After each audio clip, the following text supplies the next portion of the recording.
So once again, we would like to thank you all so much for joining us this evening. And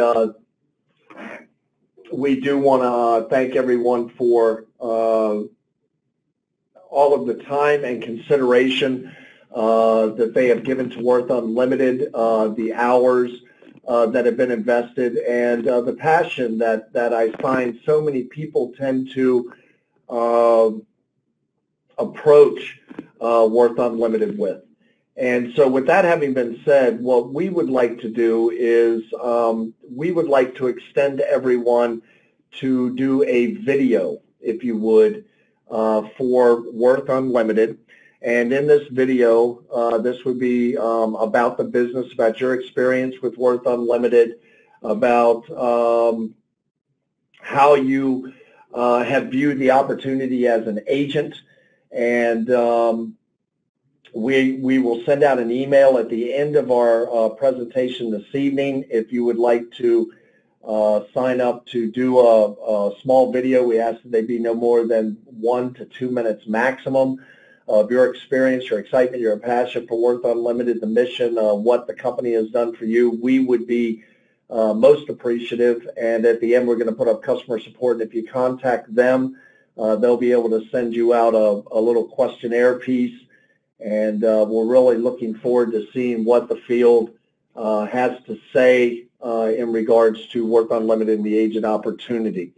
In review, we always review the first 6 lessons of Sales Track, and we do this because this is the foundational material that we have utilized to kind of give you an easy way of introducing the program, of approaching individuals, having something to say.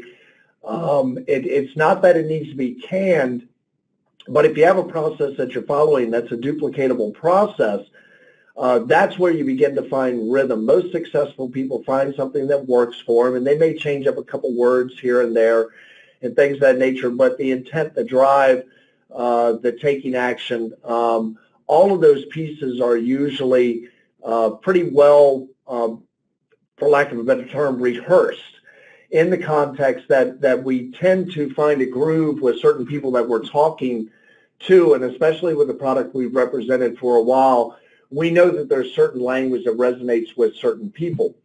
And so the idea behind Sales Track is not to put you in a box of exactly what do you say, but more kind of a sequence of events, some ideas that you should put into play, but they are aspects of taking you from introduction to actually into the sale and into closing the sale. So the first 6 lessons of Sales Track are starting point, your 15-second commercial, your use of qualifiers, tie-down questions, your personal and borrowed story, your litmus test, setting the appointment in stone. And these 6 lessons, although that may look cumbersome because most people say, 3 steps to success or 5 steps to success, and this is 6 lessons and it's just called Sales Track, the first 6 lessons. The idea behind this is your introduction, your first blush. This is how you are going to express yourself to the client. And in many cases, that is going to be the deciding factor for a client. So having kind of some talking points and some areas of interest in the idea of asking good questions to your client and listening and moving the sales process forward is what most people that are doing entrepreneurial and direct sales are looking for. So what we have found is Sales Track is a good guide for you to run by. And by the way, the corporate training channel is Worth Unlimited Corporate Training Channel with 2 N's, and that is on YouTube. And if you search that, you'll find all of the training videos that we've done through Worth Unlimited, so you can go back and view previously listed presentations. We want to stress that following the process is what is most important. It's not each individual piece of language, and it's not the order of your introduction of saying the 15-second commercial before you say your qualifiers and tie downs. It's creating an organic and a natural conversation with the client. But in doing that, there are certain components that we observe in going through any process with any individual, any sales process. It would be an introduction, a body of information, a summary, results, and then your closing. And we've been concentrating on the closing for the past at least 5 weeks, and culminating with Darlene showing us how to actually utilize the back office in a real-time demonstration of the utilization of that, and then another presentation last week that took us a little bit deeper on the presentation materials and screenshots and things of that nature.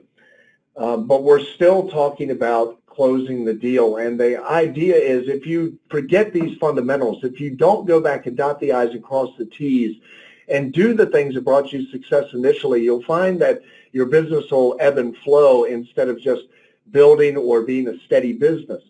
So we do encourage you to follow the process, and what we do say with this is that for your analysis, make sure with your client they are aware each step of the way of what you're doing. Take your time with the client. All the way from your first introduction, let them talk, let them let you know what's important to them, and tailor and be relevant with your presentations towards that client, and take your time with them and make sure they understand what they're doing on the first appointment, what's going to happen on the second appointment.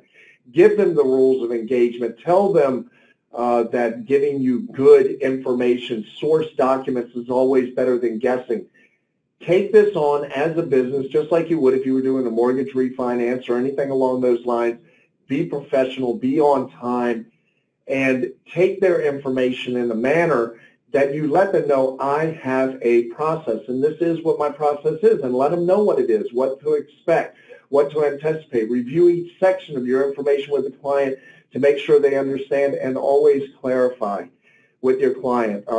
If sales track is meant to do anything, it is meant to take you on this journey with the client where you become vested in the client, and the client feels that association and connection with you, and that's where you build trust, and that's where you build rapport with your client, is taking the time to pause, following the process, and that also makes the sale easier for you and easier for them as well if they understand how the sale is going to go about. Okay, well, tonight we're going to end our series talking about closing tools, closing techniques, and things of that nature, and we're going to end this with just talking about a couple well-known closing techniques and just some ideas and some concepts. And so with that having been said, let's just move forward right into it. How many of you have gone out and made appointments and done things and thought you followed the whole process, but you got poor results? They said they wanted to meet, but they kept pushing off the meeting date. I got all the way through the introduction and setting the appointment, but they didn't feel comfortable giving me their numbers. Made it all the way through the analysis, and they just couldn't see the benefit. Seemed like everything was going really well until I asked for the purchase, and they said they needed to think about it. I met with them on Tuesday. Today is only Friday, and they won't return my calls or emails. When we finished the second appointment, they were really excited, but now they say they need to hold off for a while. It was the best presentation I've ever given, and they still didn't buy. Now, you know what I'm going to do by putting that up there right now for you? I'm going to go out to our call list, and I know Darlene is on the phone, and Darlene has done so many personal individual sales. I'm just going to take a stab in the dark here. Darlene, are you there where you can hear us? I am. Can you hear me? Yes, ma'am. I just wanted to ask you a question here. With your years of experience, you've been around since 2006. You've been with the company. You've closed countless deals. Have you ever heard any of these objections and maybe any of those recently? If you looked at the notes in there, you'll see me say me. Oh, did I say me? We all are going to get these. And yes, recently it happens. Even though you feel as though you covered the ground, you know, with having everything prepared, someone will come back and say some of these things. These are real statements that happen. You can't take it personally. You have to understand that people don't always listen, and they have separate agendas. But yes, most definitely. Right. And so with that being said, part of our job is we hear this, but there are ways that we can hone our skills and that we can develop and we can be better prepared and we can limit these types of results. Would you agree with that statement, Darlene? Absolutely, 100%, and be prepared for the objections that you're going to get, or the not nows answers. All right, so I'm going to put you on hold for just a second here, and I'm going to go over to Joan real quick, okay? So hang tight a second. And let me go over to Joan here. Unmuted. Hey, Joan, are you there? I am here. Muted. So let me ask you something. You've been around the company the same amount of time. Have you ever heard any of these objections? Oh, absolutely. I'm with Darlene, and hopefully everybody on the call has gotten these objections, because that means they're talking to people. So yes. Okay, so have you, let's say in your time when you first started with us and you would get these objections, and now you get these objections today, would you say you're more prepared for these objections today? Absolutely, and I'm happy to say, although I still do absolutely get them, I don't get them as often as I'm sure Darlene was saying as well. And I think that's in part because I do follow Sales Track, and I follow it very well. And so I think that helps mitigate this quite a lot. Now, that said, just as what Darlene was just saying, some people are in love with their debt. They're in an abusive relationship. They have no desire to get out of that abusive relationship, and you will not be able to help them get out of that abusive relationship. So you're not going to be able to help everybody. But that said, Sales Track will help prepare you to be in a position where you will mitigate and minimize these types of responses. You'll still get them from time to time, but Sales Track does help. All right, awesome. Thank you, Joan. I'm going to go ahead and drop. Unmuted. Muted. Unmuted. Muted. Your little guy just moves every time. There we go. All right, got it. So you heard from two partners in the company. These people have been around for a long time, and you cannot keep from getting objections, but you can be better prepared when objections do arise. And as Joan mentioned, Sales Track is part of what it is that we offer and why we offer it this way. Anybody that's ever been successful says it's always been necessary to develop a process that you can repeat, you can duplicate, you can transfer this process to other individuals. If what you do is a one-off, if what you do to sell this product is just like you kind of winged it and you fell into a sale, that's not very duplicatable for bringing people into it.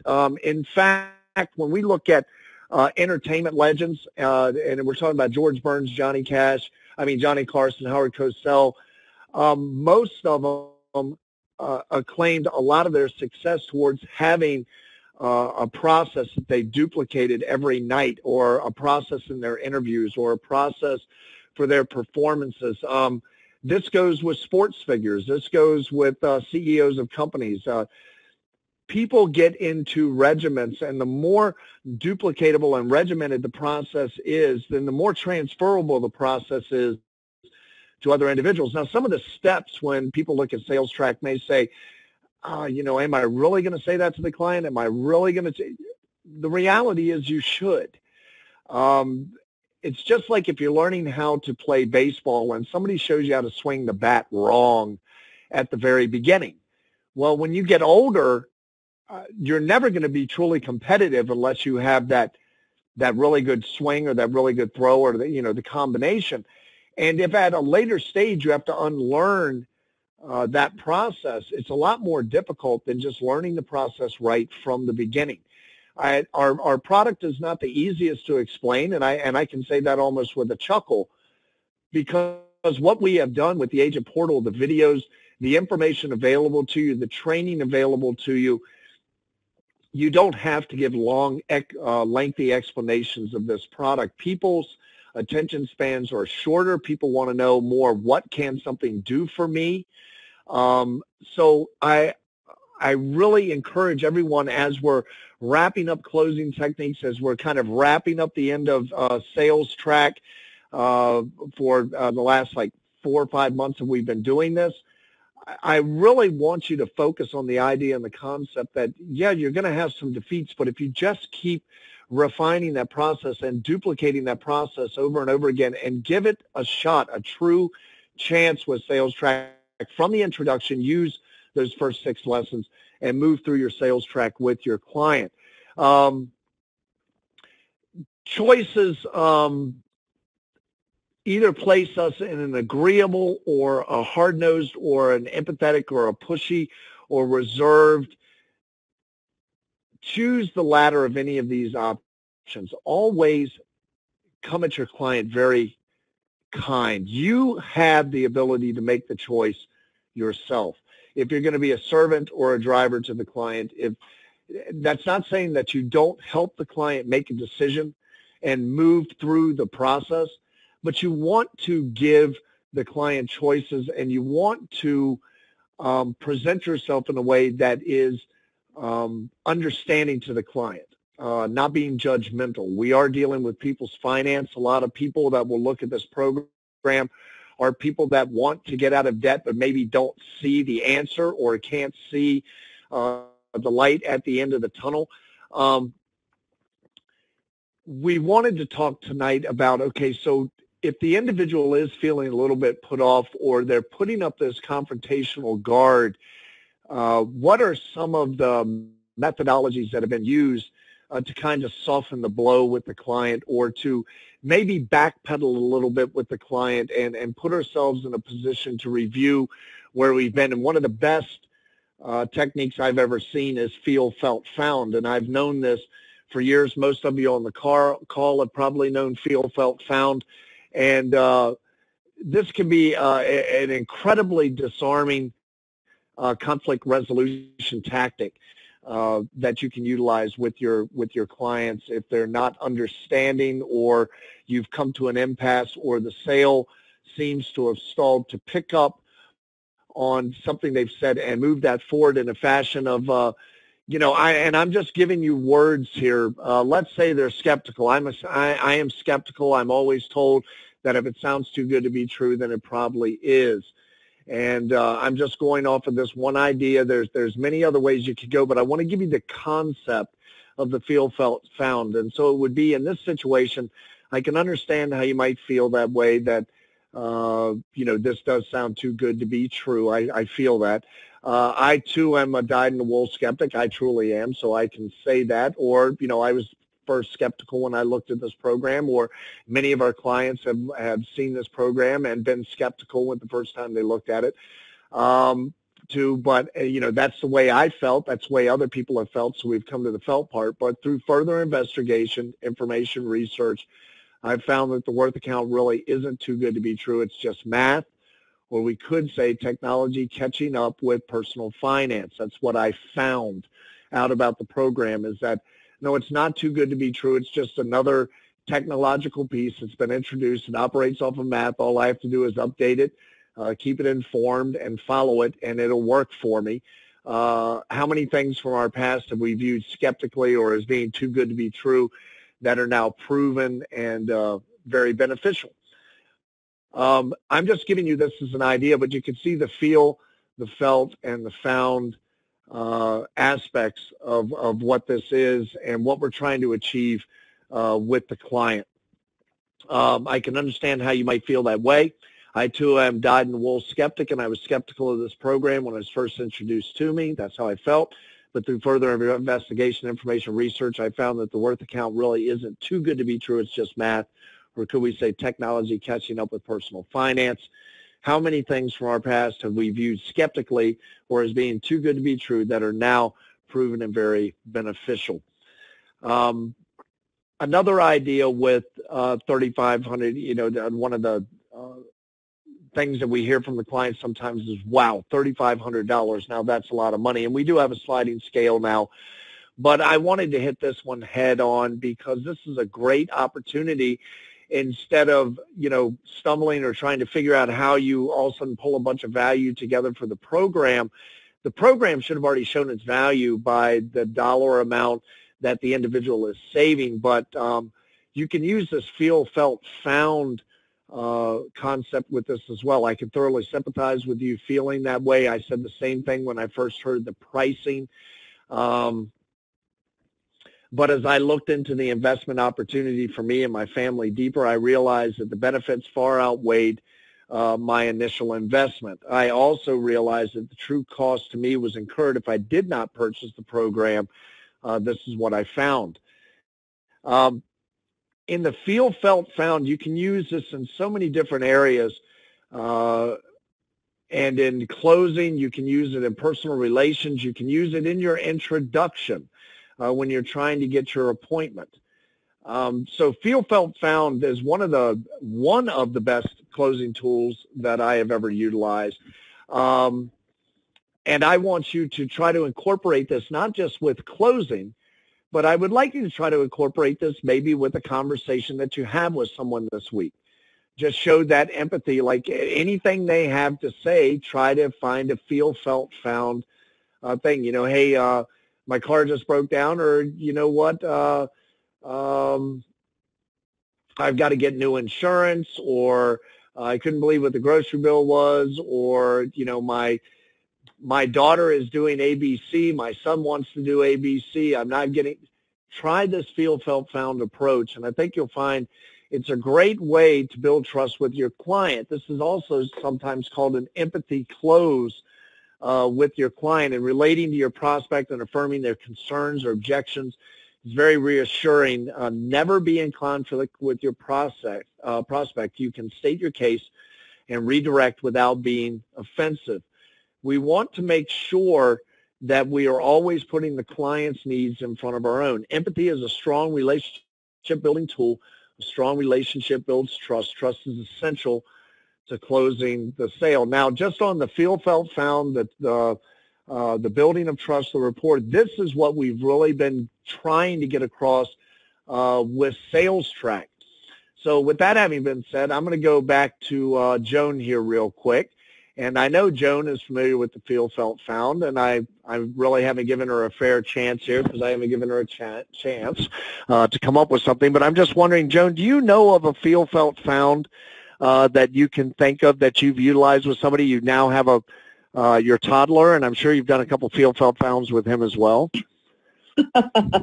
Every day, all day with my little guy.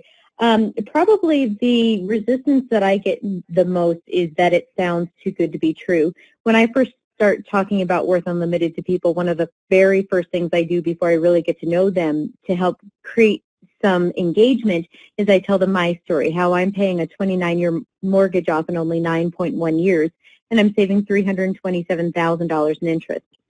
Now, one thing that I like to do when I'm talking to people is I do focus on the person in front of me. And in that, I observe their physical reactions as well.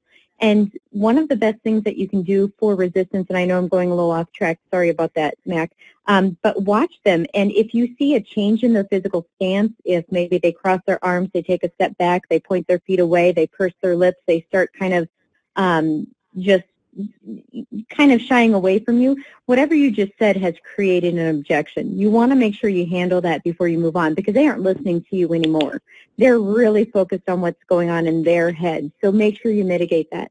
So my biggest one when I see those physical responses is typically responding to, I'm going to have a 29-year mortgage paid off in only 9.1 years.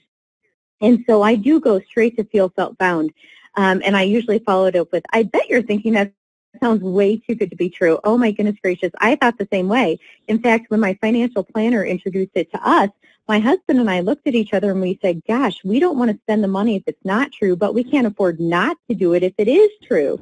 So I happen to be married to a rocket scientist, a literal rocket scientist. He used to run an aerospace company putting things out in space.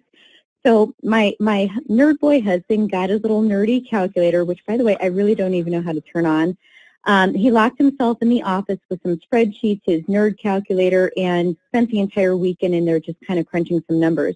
When he came out, he said, Joan, I've got 3 things to say. Number 1, it's all based on math. Number 2, I'm never doing that math again. Number 3, go buy the program, buy it now. And we've been on it now for just over 10 years. We're coming up on 11 years on this program, and it's done exactly what our financial planner told us to do. And it's ebbed and flowed with our life, and we've just absolutely adored it because of all of the things that it's brought to our family. So I use feel, felt, found in that fashion quite often. All right, that's awesome, and I appreciate you sharing that with us. Most people that have been involved in sales for any duration of time have come across a situation to use Feel, Felt, Found. I would in fact say if you've been married, you've come across an opportunity to use Feel, Felt, Found. It's a great way of really disarming the situation and bringing it down, to a level where the individual knows that you're not trying to push something on them. What you're really trying to do is you're trying to understand the situation. You're trying to be as helpful as possible. The next one that I want to talk about is what has been commonly referred to as a Ben Franklin close. And there's variations on this closing technique, and it just is either place pros and the cons. So, writing out a list of pros and cons. What are the benefits? What are the negatives? What are the values? What are the costs? What are the benefits versus the cost? And so the Ben Franklin is something that you should get familiar doing with your client as well, and that's kind of how the analysis is set up, that this is your current situation, but some people need to break it down even further. It's not just your current situation. Are you happy with that? Are you satisfied with that? Would you put that in a plus or a negative column compared to the new information that you've just received? It's a penny saved, time saved, or a penny earned, time earned, or we could just say time served, time saved, and time earned. So with the Ben Franklin close, some clients need to actually be walked, not just, I understand the situation, let me try to explain it away, but let's just look at this realistically on paper. If you do move forward, this is what you get. If you don't move forward, this is what you get. Do you put these in plus or negative? So with the Ben Franklin close, the latter here plays directly into the concept and focuses on the worth account. The time saved is time earned, and it's money saved is money earned. So if I'm saving you time off your mortgage and we're paying down that interest, we're putting that money back into your pocket. Side by side, struggling. So the client says, I'm struggling with seeing the value of $3,500 for this program. Now, if you've done the job right and they really want to get out of debt, and we've come across demonstration, and you showed them videos, you could have done everything right, and the client just can't seem to get out of their head $2,250, $2,800, $3,500, whatever the price is for their individual program. Always go to a Feel, Felt, Found. But then there's a way to do a Ben Franklin, and you could come up with your own. I'm just trying to hit this head on. I'm not saying this is the way that you want to approach it with the client, but I've used this language with the client before.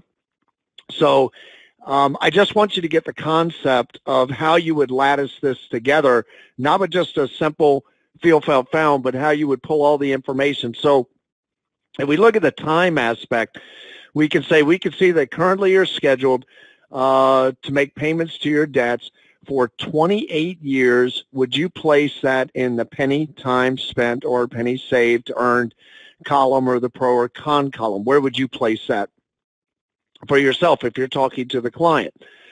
Now, obviously, it's money spent. You would then come back and say something like, with the worth account, we will have paid off just 9.3 years, saving you 18.7 years. Would you place that in the penny spent or the penny saved, earned column, the pro or the con column? And if you do this throughout the analysis, if you do this with your client, do you consider your current situation with living paycheck to paycheck, or not having any money to go out to dinner, or not being prepared for your kid's future, for college, for what's coming around the bend of your retirement, do you put that in a plus? Or do you put that in a negative column? Where does that lie for you? Let's talk about the money for a second. During the 28 years, you are currently scheduled to pay back over $240,000 of future interest. Would you place that in the penny spent or the penny saved, earned column? And I'm trying to give you the language. I don't think I'd go this rote with somebody. I would just say, look, you got 28 years left to pay, and you're currently scheduled to pay back over $240,000. Do you think you're making money there, or you're losing money there? Where do you think the true benefit lies in that equation for you or for the bank? See, the reality is that we have to get the client understanding that the bank has a true advantage. There is a different way to pay your mortgage. There is a way that you can mitigate all of that interest that you pay, and you can stop playing the bank's game. You would say with our program, you'll be scheduled to pay back only $68,000 in future interest, saving you over $172,000 in overall interest paid. Would you place that in the penny spent or the penny saved earned column, the pro or the con? And you start building your argument, and you can lace this argument as well with things that they have shared with you about their frustrations about their current financial situation or preparation situations for whatever season they're moving for into their life. Time is money. If you've signed, and I've used this exact phrase with people, if you've signed a contract to pay back these debts in a specific amount of time at the pace of a specific payment amount, then we can assume that you're already obligated and time is now money for you, correct? No one can refute that statement. If you're obligated to the debt, the amount of time it takes you to pay that debt back, with understanding our program, with what you've seen, these are closing statements. This is like they didn't just see it and say, okay, great. You've seen the benefit of the program. You've seen the analysis. You've probably seen the demonstration. You've seen the video. You've had a chance to check this out. The reality is you have your debt. Your debt is in place. You signed for it. I'm showing you a way to alleviate that. Now, your choice from this point forward will determine whether or not you truly are understanding the concept, and I don't know I'd go this deep direct with them, but that you understand the concept that every day now is money for you because you're paying interest. And if you have multiple debts, then that's just a huge amount of interest you're just throwing away every day. What if it truly was possible? What if what I've been saying to you is not too good to be true? This would be through your feel, felt, found. This would be through your qualifiers and tie downs. This would have been through the whole process, the journey that you've taken your client on, that you can now make this statement, and this statement should make sense to your client. Reduce risk and earn money. If we can reduce your time to pay off the amount of money you're committed to pay back, then we have not only reduced your risk, but in actuality, we have helped you earn money as well. Wouldn't you agree with that? Now, a lot of people may come back and say, well, I didn't really earn anything. Well, yeah, you did, because you freed your money up and now your money can be invested, or you're not paying the interest load you should have paid. So, yeah, you didn't theoretically earn money back, but you saved a ton of money.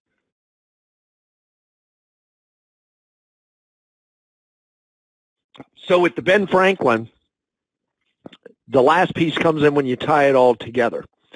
What if we were just to subtract the setup fee of $3,500 from your new scheduled savings? We could then say the program is costing you nothing, and you are now saving $168,500. Does that sound agreeable to you?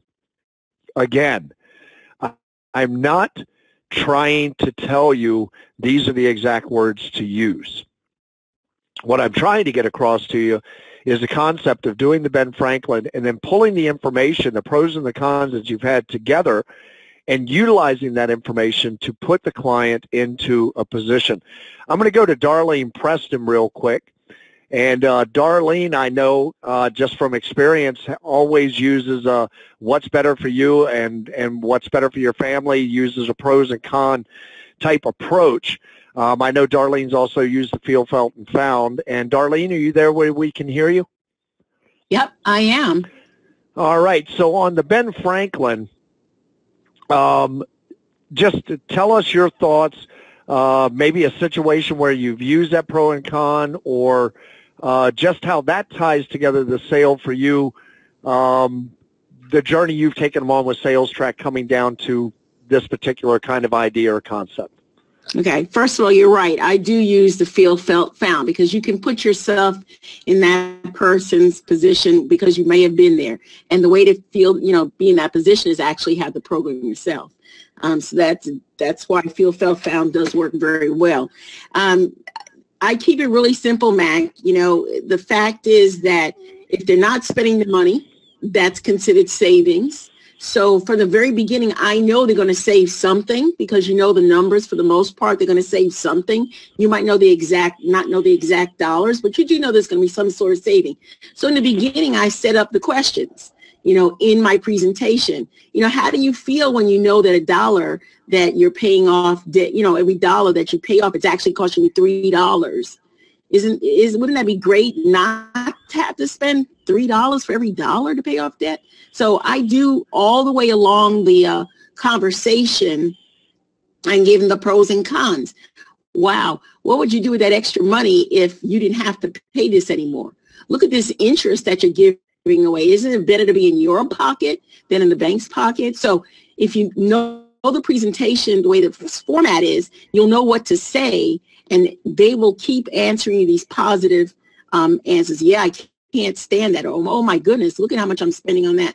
So that's the way I keep it pretty simple in asking those questions that I'm having them compare the whole way through the presentation. But they may not be, they may say, well, I'm not earning that money. Well, you're not spending it either. You're keeping it in your pocket. Isn't it better in your pocket? So you might find yourself repeating a few of these things in different ways. And if you give me a moment, I did type something in, was getting ready to type something. So there's one little technique that I've been using, and there's actually two. The optometrist one that we used to use, always do your comparison. Right. This many years for that many years. And I know you're probably going to get into that. I don't want to jump ahead. But also the other one that I like to use at the end, and say that program is $3,100. And let's say they're saving $90,000. Okay. Divide that $3,100 into the 90,000. All right. So that's about 27 times that 3,100 goes into the 90,000. They're going to spend the 3,100, whether if they don't use our program, 29 times. It's not 27 times, it's 29 times. So you have to know these things ahead of time so that you can use it to be able to add to your little arsenal of things to say. Hope that helps. No, I think that's really good, and I like that you brought that up. There's, in the analysis we talk about what $1 of principal pay down costs you for every dollar of principal you're spending so much in interest. Anything that you can do to equate to the client the amount of money that they're truly spending, and that's really a neat way to do it, is take the amount and divide it out, and then just tell them, look, you're going to spend $164,000, $97,000, $80,000 in interest, and over that course of time, you could have paid for the program X number of times. I think that's a brilliant way of looking at it. And thank you for that. The other thing with that dollar, and you made me think of it. Sorry about that. Say it's $1.50, like $2.50, and versus $1. All right. You can always say, now just think, you go into the store and you buy a loaf of bread for a couple of dollars, say. It's really costing $5 for that loaf of bread. How long can you keep doing that? Yep. And that's where they start thinking about, then you can compare it to other things too. Yep. And I thank you for that. And so, Darlene, always, thank you for your information. Thank you for joining us. I think you hit it right on the head. And I wanted to hear from Joan on the Field Found and hear from you on the Ben Franklin piece of it. And so to both of you, thank you for joining me tonight. I'm going to go ahead and put you both on mute. And then I'm just going to go to Joan real quick. And Joan, do you have any final words for the field real quick before we go into just the closing? Well, yeah, thank you so much. And we did cover a lot tonight. And one of the things I started at the beginning of the call saying, and I want to end the call saying, avoid analysis paralysis. We really did cover a lot. Mac was talking about resistance and some objections that may come up and how to handle them as you're going through the closing process.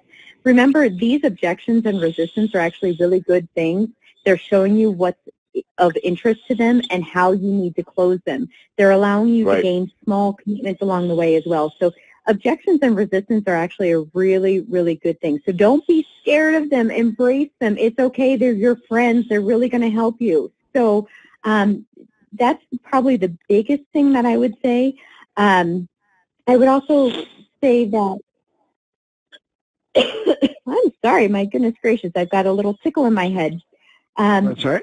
What I like to do when I'm going through the closing is I just assume the sale. I think people are really kind of silly if they don't move forward with it. That's truly my attitude. And your attitude is really going to determine your altitude. So I assume the sale, and then I just simply move my prospects forward. I simply say, gosh, moving forward is simple. The next step is, and just guide them through that process. I absolutely do the Ben Franklin. I think that's a powerful way to go. I think the analysis software is one of the best ways to show that Benjamin Franklin, as well as all of these additional things that you and Darlene have brought up. But I want to remind everybody as well, I know I only have a quick minute. When a man forgets himself, he'll usually do something everybody else will remember.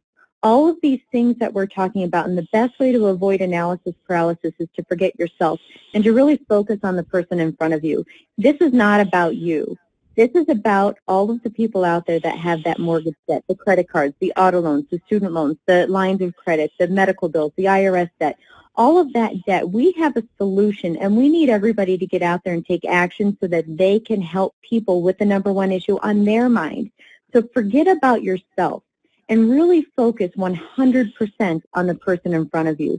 When you do that, these closings will come naturally. When you do that, the objections and the resistance that you have are going to happen naturally as well, because you're 100% focused on them and showing them the benefit of the program, because you believe and you know with all of who you are how much it will benefit them. So get out of your own way. We're given an opportunity and an ability to change someone's life. So I truly hope none of us out there waste it. So thank you so much. I'm going to miss being on the call next week, but we'll certainly be on the call the following week.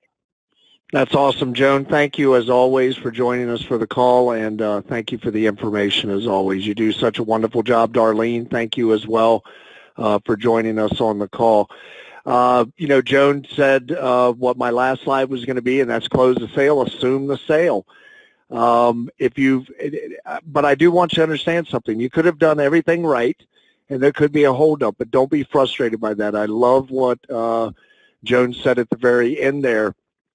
And that's just the whole idea of just keep moving forward. Just don't be afraid of the process. Don't be afraid, of objections. These are all things that we all go through to become better at what we do, to become better as individuals. So in closing, what I wanted to end with is, in all things, strive to resolve, not to conflict with the individual, strive to build up, not to tear down. And we see this so much in a lot of social media and areas like that, where individuals are just tearing one another down. And be intentional, not without purpose. Make it a point to do the right thing. Make it a point to approach people. Make it a point to make this world a more comfortable place for those that are around us. If you need to get in touch with me or the corporate office, especially if you want to send us a short video, please get in touch with Worth Support, and they will send you out a little email that will give you some directions on creating a video for yourself to send in to us. And this is about the business, what Worth Unlimited has done for you. If you need me, there's my email and phone number. And I want to thank everybody for joining us this evening for the Worth Agent Update and Sales Track Training Call for March 26, 2018. Hope you all have a wonderful evening. Let's get out there and do it big. Let's get out there and do it right. But at the very least, let's get out there and do something big right now. This is Max Saunders saying bye-bye for now.